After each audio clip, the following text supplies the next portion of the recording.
ಪ್ರೀತಿಯ ಕೇಳುಗರಿಗೆ ನಮ್ಮ ಚಾನಲಿಗೆ ಸ್ವಾಗತ. ಸಾಹೇಬ್ರೆ, ನಾನು ನಿಮ್ಮ ಸಾಮಾನುಗಳನ್ನು ಎತ್ತಿಕೊಳ್ಳಲೆ? ಈಗಷ್ಟೇ ಬಸ್ನಿಂದ ಇಳಿದ ನರೇಂದ್ರನು ಧ್ವನಿ ಬಂದ ಕಡೆಗೆ ಹಿಂದಿರುಗಿ ನೋಡಿದಾಗ ಅವನದೇ ವಯಸ್ಸಿನ ಹರಿದ ಬಟ್ಟೆಗಳನ್ನು ತೊಟ್ಟ ಒಬ್ಬ ವಯಸ್ಸಿಗೆ ಬಂದ ಹುಡುಗ ಇವನ ಲಗೇಜ್ ಕಡೆ ನೋಡುತ್ತಾ ನಿಂತಿದ್ದನು. ಆಗ ನರೇಂದ್ರ ಅವನನ್ನು ತಿರಸ್ಕರಿಸುತ್ತಾ ಹೇಳಿದನು, ಬೇಡ, ನನ್ನ ಲಗೇಜನ್ನು ನಾನೇ ಎತ್ತಿಕೊಳ್ಳುತ್ತೇನೆ. ಇದನ್ನು ಕೇಳಿ ಆ ಹುಡುಗನಿಗೆ ಸ್ವಲ್ಪ ನಿರಾಶೆಯಾಯಿತು. ಮತ್ತೆ ಹೇಳಿದನು, ಸಾಹೇಬ್ರೆ, ನೀವು ಏನು ಕೊಡುತ್ತೀರೋ ಅಷ್ಟೇ ಸಾಕು. ನಾನು ತುಂಬ ಅಸಹಾಯಕನಾಗಿದ್ದೇನೆ.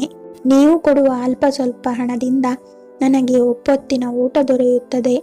ಆಗ ನರೇಂದ್ರ ಖಚಿತದಿಂದ ಅವನ ಕಡೆ ನೋಡುತ್ತಿದ್ದ. ಆ ಹುಡುಗನ ಕಣ್ಣಿನಿಂದ ಕಣ್ಣೀರು ಇಳಿಯುತ್ತಿತ್ತು. ಆಗ ನರೇಂದ್ರ ಗಮನವಿಟ್ಟು ಆ ಹುಡುಗನನ್ನು ವೀಕ್ಷಿಸಿದಾಗ ಈತ ತನ್ನ ಬಾಲ್ಯದ ಗೆಳೆಯ ಮೋಹನ್ ಎಂದು ಅರ್ಥವಾಯಿತು. ನಂತರ ನರೇಂದ್ರನು ಅವನಿಗೆ ಹೇಳಿದ, ಅಯ್ಯೋ ಪೆದ್ದು, ನನ್ನ ಜೊತೆ ಬಾ ಎಂದು ಹತ್ತಿರದ ಡಾಬಾಗೆ ಕರೆದುಕೊಂಡು ಹೋದನು ಮತ್ತು ಹೇಳಿದನು, ತಿನ್ನಲು ಏನು ತೆಗೆದುಕೊಳ್ಳುತ್ತೀಯಾ? ಆಗ ಹುಡುಗ ಹೇಳಿದ, ಇಲ್ಲ ಸಾಹೇಬರೇ, ಒಂದು ವೇಳೆ ನೀವು ನಿಮ್ಮ ಲಗೇಜನ್ನು ತೆಗೆದುಕೊಂಡು ಹೋಗಲು ಅವಕಾಶ ನೀಡಿದರೆ ಮಾತ್ರ ನಾನು ತಿಂಡಿ ತಿನ್ನುತ್ತೇನೆ. ಆಗ ನರೇಂದ್ರ ನಗುತ್ತಾ ಹೇಳಿದ, ಹೌದು, ನನಗೆ ಗೊತ್ತು, ನೀನು ತುಂಬಾ ಪ್ರಾಮಾಣಿಕ. ಯಾರ ಸಹಾಯವನ್ನು ತೆಗೆದುಕೊಳ್ಳೋದಿಲ್ಲ. ಲಗೇಜನ್ನು ಆಮೇಲೆ ತೆಗೆದುಕೊಂಡು ಹೋಗುವಿಯಂತೆ. ಮೊದಲಿಗೆ ಏನಾದರೂ ತಿನ್ನು, ಕುಳಿತುಕೋ, ನಾನು ಈಗಲೇ ಬರುತ್ತೇನೆ. ಹುಡುಗ ಹೆದರುತ್ತಲೇ ಮುಂದಿದ್ದ ಟೇಬಲ್ ಬಳಿ ಕುಳಿತುಕೊಂಡ. ನರೇಂದ್ರ ಸ್ವಲ್ಪ ಹೊತ್ತಿನಲ್ಲಿ ಬಂದು ಅವನ ಮುಂದಿದ್ದ ಕುರ್ಚಿಯಲ್ಲಿ ಕುಳಿತುಕೊಂಡ. ಆಗ ನರೇಂದ್ರ ಹೇಳಿದ, ನಿನ್ನ ಪರಿಸ್ಥಿತಿ ಏಕೆ ಹೀಗಾಯಿತು? ನಿನ್ನ ಬಗ್ಗೆ ಹೇಳು.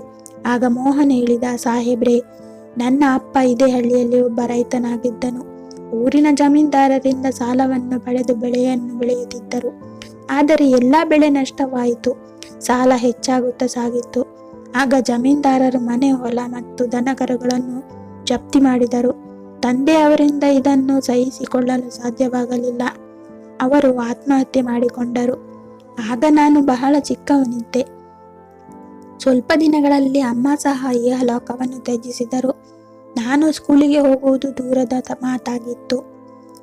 ಆದರೆ ಹಳ್ಳಿಯಲ್ಲಿ ಯಾವುದೇ ಕೆಲಸ ಕೂಡ ದೊರೆಯಲಿಲ್ಲ. ಹಸಿವಿನಿಂದ ಸಾಯತೊಡಗಿದೆ. ಆಗಿನಿಂದ ನನಗೆ ಯಾವ ಕೆಲಸ ಸಿಗುತ್ತೋ ಆ ಕೆಲಸವನ್ನು ಮಾಡುತ್ತೇನೆ. ಮಧ್ಯಾಹ್ನ ಬಸ್ ಬಂದಾಗ ಒಬ್ಬೊಬ್ಬರು ಪ್ರಯಾಣಿಕರು ಸಾಮಾನುಗಳನ್ನು ನನ್ನಿಂದ ಇಳಿಸಿಕೊಳ್ಳುತ್ತಾರೆ ಮತ್ತು ಅದರಿಂದ ನನ್ನ ಊಟದ ವ್ಯವಸ್ಥೆಯಾಗುತ್ತದೆ.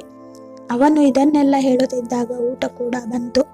ಊಟವನ್ನು ನೋಡಿ ಮೋಹನ್ ಹೇಳಿದನು, ಸಾಹೇಬ್ರೆ, ಈ ಊಟ ತುಂಬಾ ತುಟ್ಟಿಯಾಗುತ್ತದೆ. ಆದರೆ ನನ್ನ ಕೂಲಿ ಕೇವಲ 10 ರೂಪಾಯಿ ಮಾತ್ರ. ನಾನು ಉಳಿದ ಹಣವನ್ನು ನಿಮಗೆ ಹೇಗೆ ಕೊಡಲಿ? ಆಗ ನರೇಂದ್ರ ನಗುತ್ತಾ ಹೇಳಿದನು, ಈಗ ನಾನು ಇಲ್ಲಿಗೆ ಬಂದಿದ್ದೇನೆ ಎಂದ ಮೇಲೆ ಮರಳಿ ಕೂಡ ಹೋಗುತ್ತೇನೆ. ಬರುವಾಗ ಕೂಡ ನನ್ನ ಲಗೇಜನ್ನು ಎತ್ತಿಕೋ. ನರೇಂದ್ರ ಉದ್ದೇಶಪೂರ್ವಕವಾಗಿಯೇ ತನ್ನ ಗುರುತನ್ನು ಅವನಿಗೆ ಹೇಳಲು ಇಷ್ಟಪಡಲಿಲ್ಲ. ಅವನಿಗೆ ಗೊತ್ತಿತ್ತು, ಒಂದು ವೇಳೆ ತಾನು ಹಾಗೆ ಮಾಡಿದರೆ ಮೋಹನ್ ಅವನಿಂದ ಯಾವುದೇ ಸಹಾಯವನ್ನು ತೆಗೆದುಕೊಳ್ಳುವುದಿಲ್ಲ ಎಂದು. ನರೇಂದ್ರನಿಗೆ ಗೊತ್ತಿತ್ತು ಮೋಹನ್ ತುಂಬಾ ಹಸಿದಿದ್ದ ಎಂದು. ಅವನು ಬೇಗ ಬೇಗ ಊಟವನ್ನು ಮಾಡತೊಡಗಿದನು. ಇತ್ತ ನರೇಂದ್ರ ಸ್ವಲ್ಪ ಸಮಯ ತನ್ನ ಬಾಲ್ಯದ ನೆನಪುಗಳಿಗೆ ಜಾರಿದನು. ಅವರಿಬ್ಬರು ಒಂದೇ ಸ್ಕೂಲಲ್ಲಿ ಓದುತ್ತಿದ್ದರು. ಇಬ್ಬರು ಜೊತೆಗೆ ಆಡುತ್ತಿದ್ದರು. ಮೋಹನ್ ಓದುವುದರಲ್ಲಿಯೂ ಸಹ ತುಂಬ ಮುಂದಿದ್ದನು. ಮೋಹನ್ ಮತ್ತು ನರೇಂದ್ರ ಇಬ್ಬರಲ್ಲೂ ಯಾವಾಗಲೂ ಕ್ಲಾಸಿಗೆ ಫಸ್ಟ್ ಬರುವುದಾಗಿ ಕಾಂಪಿಟೇಷನ್ ಇರುತ್ತಿತ್ತು. ನರೇಂದ್ರನ ತಂದೆ ಅದೇ ಶಾಲೆಯಲ್ಲಿ ಅಧ್ಯಾಪಕರಾಗಿದ್ದರು. ನರೇಂದ್ರನ ತಂದೆಯ ಟ್ರಾನ್ಸ್ಫರ್ ಆಯಿತು. ಆಗ ನರೇಂದ್ರ ಈ ಸ್ಕೂಲನ್ನು ಬಿಟ್ಟು ಸಿಟಿಗೆ ಹೊರಟು ಹೋದನು. ಈಗ ಅವನು ಸಿಟಿಯಲ್ಲಿ ಕಾಲೇಜಿನಲ್ಲಿ ವ್ಯಾಸಂಗ ಮಾಡುತ್ತಿದ್ದ. ಈಗ ರಜೆ ಇದ್ದುದರಿಂದ ತುಂಬಾ ದಿನಗಳಾದ ಮೇಲೆ ಹಳ್ಳಿಯ ತನ್ನ ಬಾಲ್ಯದ ಗೆಳೆಯರನ್ನು ಭೇಟಿಯಾಗಲು ಹಳ್ಳಿಗೆ ಬಂದಿದ್ದನು. ಹೀಗೆ ಯೋಚಿಸುತ್ತಾ ನರೇಂದ್ರ ತನ್ನದೇ ಆದ ಯೋಚನೆಯಲ್ಲಿ ಮುಳುಗಿದ್ದನು. ಆಗ ಮೋಹನ್ ಹೇಳಿದನು, ಸಾಹೇಬ್ರೆ, ನನ್ನ ಊಟ ಆಯಿತು, ನಡೆಯಿರಿ, ನಿಮ್ಮ ಸಾಮಾನುಗಳನ್ನು ಎತ್ತಿಕೊಳ್ಳುತ್ತೇನೆ. ಆಗ ನರೇಂದ್ರ ಹೇಳಿದ, ಆನಂತರ ಹೋಗೋಣ, ಕುಳಿತುಕೋ. ಮತ್ತೆ ನಿನ್ನ ಬಗ್ಗೆ ಹೇಳು. ಈಗ ಎಲ್ಲಿ ಇರುತ್ತೀಯಾ ಮತ್ತು ಮುಂದೆ ಏನು ಮಾಡಬೇಕೆಂದುಕೊಂಡಿದ್ದೀಯಾ? ಆಗ ಮೋಹನ್ ಹೇಳಿದ, ಸಾಹೇಬ್ರೆ, ನನ್ನ ಬಗ್ಗೆ ತಿಳಿದುಕೊಂಡು ನೀವು ಏನು ಮಾಡುವಿರಿ? ನಾನು ಹೀಗೆ ಬೀದಿಯಲ್ಲಿ ಕೂಲಿ ಮಾಡುತ್ತಿದ್ದೇನೆ. ಹೀಗೆ ಯಾವಾಗಲೂ ಕೂಲಿ ಮಾಡುತ್ತಿರುತ್ತೇನೆ ಮತ್ತು ಒಂದು ದಿನ ಹೀಗೆ ಸಾಯುತ್ತೇನೆ. ಒಂದು ಕಾಲವಿತ್ತು, ಆಗ ನಮ್ಮ ಬಳಿ ಎಲ್ಲವೂ ಇತ್ತು. ನಮ್ಮ ಮುಂದೆ ಕಾಣುತ್ತಿದೆಯಲ್ಲ ಈ ಶಾಲೆ, ನಾನು ಇಲ್ಲೇ ಓದುತ್ತಿದ್ದೆ, ಗೆಳೆಯರೊಂದಿಗೆ ಆಟವಾಡುತ್ತಿದ್ದೆ. ಆಗ ನರೇಂದ್ರ ಹೇಳಿದನು, ಈಗ ಓದಲು ಮನಸ್ಸಿಲ್ಲವೇ? ಮೋಹನ್ ಹೇಳಿದನು, ಸಾಹೇಬ್ರೆ, ಅಪ್ಪ ಅಮ್ಮನ ಬೆಲೆ ಏನು ಎಂದು ಅವರು ಸತ್ತ ಮೇಲೆ ಮಾತ್ರ ತಿಳಿಯುವುದು. ನನ್ನ ತಂದೆ ನನ್ನನ್ನು ಒಬ್ಬ ಸರ್ಕಾರಿ ಅಧಿಕಾರಿಯನ್ನಾಗಿ ಮಾಡಬೇಕೆಂದಿದ್ದರು. ನರೇಂದ್ರ ಅವನ ಮಾತನ್ನು ಗಮನವಿಟ್ಟು ಕೇಳುತ್ತಿದ್ದನು. ಆದರೆ ಮೋಹನನಿಗೆ ಒಂದು ಕ್ಷಣವೂ ಕೂಡ ತನ್ನ ಮುಂದಿರುವ ವ್ಯಕ್ತಿ ತನ್ನಿಂದ ದೂರವಾದ ಬಾಲ್ಯದ ಗೆಳೆಯ ನರೇಂದ್ರ ಎಂಬುದು ಅರಿವಾಗಲಿಲ್ಲ. ಏಕೆಂದರೆ ನರೇಂದ್ರನ ಉಡುಗೆ ತೊಡುಗೆ ಮತ್ತು ಆಕಾರವೆಲ್ಲವೂ ತುಂಬ ಬದಲಾಗಿದ್ದವು. ಆಗ ಮೋಹನ್ ಕೇಳಿದನು, ಸಾಹೇಬ್ರೆ, ನೀವು ಇಲ್ಲಿಗೆ ಯಾರ ಮನೆಗೆ ಬಂದಿದ್ದೀರಿ?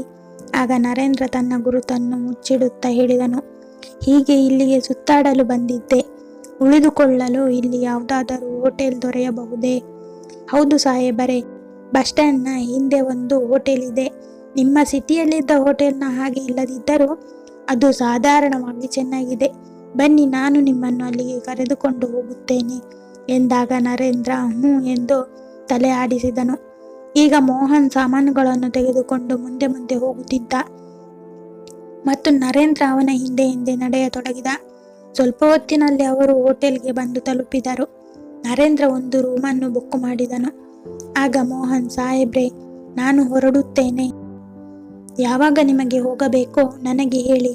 ನಿಮ್ಮ ಸಾಮಾನುಗಳನ್ನು ತೆಗೆದುಕೊಂಡು ಹೋಗಲು ನಾನು ಬರುತ್ತೇನೆ ಎಂದು ಹೇಳಿದನು. ಆಗ ನರೇಂದ್ರ ಹೇಳಿದನು, ನಿಲ್ಲು ನಿಲ್ಲು, ನಾನು ಇಲ್ಲಿ ಇಬ್ಬರಿಗಾಗಿ ರೂಮ್ ತೆಗೆದುಕೊಂಡಿದ್ದೇನೆ.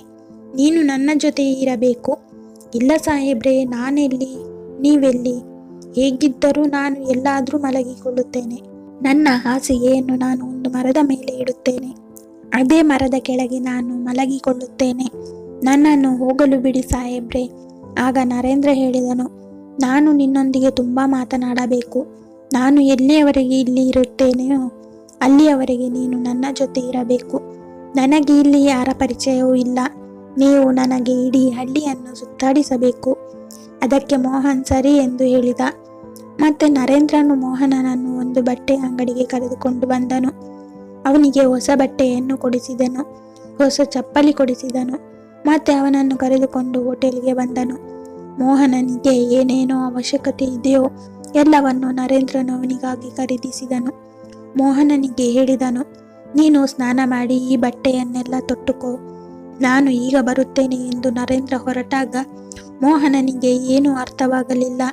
ಮೋಹನ್ ಸ್ನಾನ ಮಾಡಿ ಹೊಸ ಬಟ್ಟೆಯನ್ನು ತೊಟ್ಟು ಕನ್ನಡಿಯಲ್ಲಿ ತನ್ನನ್ನು ತಾನು ನೋಡಿಕೊಳ್ಳುತ್ತಿದ್ದ. ಆಗ ತಕ್ಷಣ ಅಲ್ಲಿಗೆ ನರೇಂದ್ರ ಬಂದನು. ಮೋಹನ್ ತನ್ನ ಬಟ್ಟೆಯನ್ನು ನೋಡಿ ಅಳುತ್ತಿದ್ದನು. ಆಗ ಇದನ್ನು ನೋಡಿ ನರೇಂದ್ರ ಕೇಳಿದನು, ಬಟ್ಟೆ ಚೆನ್ನಾಗಿಲ್ವಾ? ಆಗ ಮೋಹನ್ ಹೇಳಿದ, ಇಲ್ಲ ಸಾಹೇಬ್ರೆ, ನನಗೆ ಅಮ್ಮನ ನೆನಪಾಯಿತು. ಅವಳು ತನ್ನ ಕೈಯಿಂದ ಹೊಲಿದು ನನಗೆ ಬಟ್ಟೆಯನ್ನು ತೊಡಿಸುತ್ತಿದ್ದಳು. ನಾಳೆ ನಾನು ನಿಮಗೆ ನನ್ನ ಮನೆಯನ್ನು ತೋರಿಸುತ್ತೇನೆ. ಅದು ಈಗ ಜಮೀನ್ದಾರರ ವಶದಲ್ಲಿದೆ ಎಂದು ಮೋಹನ್ ನರೇಂದ್ರನಿಗೆ ಹೇಳಿದ. ಆಗ ನರೇಂದ್ರ, ನಿನ್ನ ಸಾಲವೆಷ್ಟಿದೆ ಎಂದಾಗ ಮೋಹನ್, ಸಾಹೇಬ್ರೆ, ಎಲ್ಲ ಸೇರಿ 50,000 ಇತ್ತು. ಈಗ 80,000 ರಿಂದ 90,000 ರೂಪಾಯಿ ಆಗಿರಬಹುದು. ಸ್ವಲ್ಪ ಹೊತ್ತಿನವರೆಗೆ ಅವರಿಬ್ಬರು ಅದು ಇದು ಮಾತನಾಡುತ್ತಾ ಮಲಗಿಕೊಂಡರು. ಬೆಳಗಾಗುತ್ತಿದ್ದಂತೆ ಮೋಹನ್ ನರೇಂದ್ರನನ್ನು ಕರೆದುಕೊಂಡು ಹಳ್ಳಿಯನ್ನು ಸುತ್ತಾಡಿಸಲು ಹೊರಟನು. ಅಲ್ಲಿ ಮೋಹನನು ಜಮೀನ್ದಾರರು ವಶಪಡಿಸಿಕೊಂಡ ತನ್ನ ಮನೆಯನ್ನು ನರೇಂದ್ರನಿಗೆ ತೋರಿಸಿದನು. ಅದು ಬಂದಾಗಿತ್ತು. ಅವನು ಮಲಗುವ ಮರದ ಬಳಿ ಕರೆದುಕೊಂಡು ಹೋದನು ಮತ್ತು ಹೇಳಿದನು, ಸಾಹೇಬರೇ, ಈ ಮರವೇ ನನ್ನ ಅಪ್ಪ ಅಮ್ಮ ಎಲ್ಲವೂ. ನಾನು ಇಲ್ಲೇ ಮಲಗುತ್ತೇನೆ. ಆಗ ನರೇಂದ್ರ ಹೇಳಿದನು, ಮೋಹನ್, ನಾನು ನಿನಗೆ ಸುಳ್ಳು ಹೇಳಿದ್ದೆ. ನಾನು ಹಳ್ಳಿಯನ್ನು ಸುತ್ತಾಡಲು ಇಲ್ಲಿಗೆ ಬಂದಿರಲಿಲ್ಲ. ಬದಲಾಗಿ ನಿನ್ನನ್ನು ಭೇಟಿಯಾಗಲೆಂದೇ ಬಂದಿದ್ದೆ. ಇದನ್ನು ಕೇಳಿ ಮೋಹನ್ ಆಶ್ಚರ್ಯಚಕಿತನಾದ. ಆಗ ನರೇಂದ್ರ ಹೇಳಿದನು, ನಾನು ನಿನ್ನ ಬಾಲ್ಯದ ಗೆಳೆಯ ನರೇಂದ್ರ. ಇದನ್ನು ಕೇಳಿ ಮೋಹನನು ತದೇಕ ಚಿತ್ತದಿಂದ ನರೇಂದ್ರನ ಮುಖವನ್ನು ನೋಡತೊಡಗಿದನು. ಈಗ ಅವನಿಗೆ ತನ್ನ ಗೆಳೆಯನ ಗುರುತು ಸಿಕ್ಕಿತು. ಅವನ ಕಣ್ಣಿಂದ ಕಣ್ಣೀರು ಇಳಿಯತೊಡಗಿತು. ಒಂದೇ ಸಮನೆ ನರೇಂದ್ರನನ್ನು ಯವ ಇಕ್ಕದೆ ನೋಡುತ್ತಿದ್ದ. ಅವನ ಅಂತರಾಳದಿಂದ ಕಣ್ಣೀರಿನ ಪ್ರವಾಹ ಉಕ್ಕಿ ಹರಿಯುತ್ತಿತ್ತು. ಇಷ್ಟು ವರ್ಷಗಳು ಅವನು ಅನುಭವಿಸಿದ ನೋವು ಅವನ ಕಣ್ಣಿನಿಂದ ಹರಿದು ಬರುತ್ತಿತ್ತು. ಇಂದು ತನ್ನವರೊಬ್ಬರು ತನ್ನನ್ನು ವಿಚಾರಿಸಲು ಬಂದಿದ್ದಾರೆ ಎಂದು ಈ ಮಾತಿನ ಮೇಲೆ ಈಗಲೂ ಅವನಿಗೆ ನಂಬಿಕೆ ಬರಲಿಲ್ಲ. ಆಗ ನರೇಂದ್ರನು ಅವನನ್ನು ಸುಮ್ಮನಾಗಿಸಿದ್ದನು ಮತ್ತು ಮೋಹನನನ್ನು ಕರೆದುಕೊಂಡು ಅವನ ಮನೆಗೆ ಹೋದನು. ಸ್ವಲ್ಪ ಹಣವನ್ನು ತನ್ನ ಚಿಕ್ಕಪ್ಪನಿಂದ ಸಾಲವಾಗಿ ಪಡೆದುಕೊಂಡನು. ಮತ್ತೆ ಸಾಕಷ್ಟು ರೈತರನ್ನು ಒಟ್ಟಿಗೆ ಸೇರಿಸಿ ಜಮೀನ್ದಾರನ ಮನೆಗೆ ತಲುಪಿದನು. ಜಮೀನ್ದಾರರಲ್ಲಿ ಕೇಳಿದನು, ಮೋಹನನ ತಂದೆಯವರ ಮೇಲೆ ಎಷ್ಟು ಸಾಲವಿದೆ? ಆಗ ಜಮೀನ್ದಾರರು ದರ್ಪದಿಂದ ಹೇಳಿದನು, ಇವನ ಸಾಲವನ್ನು ಯಾರು ತೀರಿಸುತ್ತಾರೆ? ಇವನ ಬಳಿಯಂತೂ ಒಂದು ಕವಡೆ ಕಾಸು ಕೂಡ ಇಲ್ಲ. ಇದ್ದಿದ್ದರೆ ಇವನ ತಂದೆ ಆತ್ಮಹತ್ಯೆ ಮಾಡಿಕೊಳ್ಳುತ್ತಿರಲಿಲ್ಲ. ಎಲ್ಲ ಸೇರಿ 1,00,000 ಸಾಲವಿದೆ. ನರೇಂದ್ರ ಬ್ಯಾಗಿನಿಂದ 1,00,000 ರೂಪಾಯಿ ತೆಗೆದು ಜಮೀನ್ದಾರನಿಗೆ ನೀಡಿದನು ಮತ್ತು ಹೇಳಿದನು, ಇವನ ಹೊಲ, ಮನೆ ಮತ್ತು ಜಾನುವಾರುಗಳು ಈಗಲೇ ವಾಪಸ್ ಮಾಡಿ ಎಂದಾಗ ಜಮೀನ್ದಾರನು ಇದನ್ನು ನೋಡುತ್ತಲೇ ಗಾಬರಿಯಾದನು. ಆದರೆ ಇಷ್ಟೆಲ್ಲ ಜನರ ಮುಂದೆ ಅವನಾದರೂ ಏನು ಮಾಡಲು ಸಾಧ್ಯ? ಮನೆಯ ಚಾವಿ ಮತ್ತು ಎಲ್ಲ ಕಾಗದ ಪತ್ರಗಳನ್ನು ಮರಳಿ ನೀಡಿದನು. ಜಾನುವಾರುಗಳನ್ನು ಮೋಹನನ ಮನೆಗೆ ಕಳುಹಿಸಿಕೊಟ್ಟನು. ನರೇಂದ್ರನು ಮೋಹನನಿಗೆ ಬೆಳೆಯನ್ನು ಬೆಳೆಯಲು ಸ್ವಲ್ಪ ಹಣವನ್ನು ಸಹ ನೀಡಿದನು. ಆಗ ಮೋಹನ್ ನರೇಂದ್ರನ ಕಾಲಿಗೆ ಬಿದ್ದು ಅಳತೊಡಗಿದನು. ಆಗ ನರೇಂದ್ರನು ಅವನನ್ನು ಮೇಲಕ್ಕೆ ಎತ್ತಿ ಸಮಾಧಾನ ಪಡಿಸುತ್ತಾ ಹೇಳಿದನು, ಗೆಳೆಯ, ಮುಂದೆ ನೀನು ತುಂಬ ಎತ್ತರಕ್ಕೆ ಬೆಳೆದು ನಿಲ್ಲಬೇಕಾಗಿದೆ. ಮುಂದಿನ ಬಾರಿ ನಾನು ಹಳ್ಳಿಗೆ ಬಂದಾಗ ನನ್ನ ಗೆಳೆಯ ಖುಷಿಯಿಂದ ಇರಬೇಕು. ಇಷ್ಟು ಹೇಳಿ ನರೇಂದ್ರನು ಮೋಹನನನ್ನು ಆಲಂಗಿಸಿಕೊಂಡನು. ಮಾರನೇ ದಿನ ನರೇಂದ್ರನು ಸಿಟಿಗೆ ಹೊರಟನು. ಇದಾದ 6 ತಿಂಗಳ ನಂತರ ನರೇಂದ್ರನು ಕರಗಂಟೆಯ ಶಬ್ದವನ್ನು ಕೇಳಿ ಬಾಗಿಲನ್ನು ತೆರೆದಾಗ ಮುಂದೆ ಮೋಹನ್ ನಿಂತಿರುವುದನ್ನು ನೋಡಿ ಚಕಿತನಾದನು. ಈಗ ಮೋಹನ್ ತುಂಬಾ ಬದಲಾಗಿದ್ದನು. ನರೇಂದ್ರ ಮೋಹನನ್ನು ಅಪ್ಪಿಕೊಂಡನು. ಮೋಹನ್ ಒಳಗಡೆ ಬಂದು ನರೇಂದ್ರನ ತಂದೆ ತಾಯಿಯ ಕಾಲಿಗೆ ಬಿದ್ದು ನಮಸ್ಕರಿಸಿದನು. ಆಗ ನರೇಂದ್ರ ಕೇಳಿದನು, ಆಕಸ್ಮಿಕವಾಗಿ ಇಲ್ಲಿಗೆ ಬರಲು ಕಾರಣವೇನು? ಎಲ್ಲವೂ ಸರಿಯಾಗಿದೆ ತಾನೆ? ಆ ಜಮೀನ್ದಾರರು ಮತ್ತೇನಾದರೂ ತೊಂದರೆ ನೀಡಿದರೆ?